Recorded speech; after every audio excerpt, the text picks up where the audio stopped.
వాసులకు పట్టాలు, ఇందిరమ్మ ఇండ్లు ఇచ్చే వరకు పోరాటం ఆగదు. సిపిఐ, ఎంసిపిఐ, యు, సిపిఎం జిల్లా నేతలు భాషమియా, పెద్దారపు రమేష్, సింగారపు బాబు. వామపక్షాల ఆధ్వర్యంలో కలెక్టరేట్ ముట్టడి. అర్హులైన పేదలకు ఇండ్ల స్థలాలు పట్టాలు ఇచ్చి ఇందిరమ్మ ఇండ్లు నిర్మించే వరకు పోరాటం ఆగదని సిపిఐ, ఎంసిపిఐ, యు జిల్లా కార్యదర్శులు ఎన్డి భాష్మియా, పెద్దారపు రమేష్, సిపిఎం జిల్లా నాయకుడు సింగారపు బాబు హెచ్చరించారు.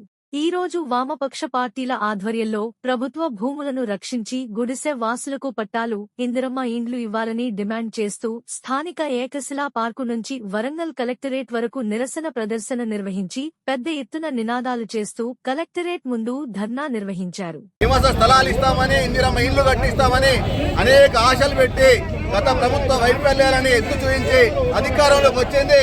అధికారంలోకి వచ్చిన తర్వాత గత ప్రభుత్వం వలె ఈ రోజు పేదల మీద నిర్బంధాన్ని కొనసాగిస్తూ పేదలు వేసుకున్నటువంటి గుడిసెలను తొలగించేటువంటి ప్రక్రియ చేపడతా ఉన్నది.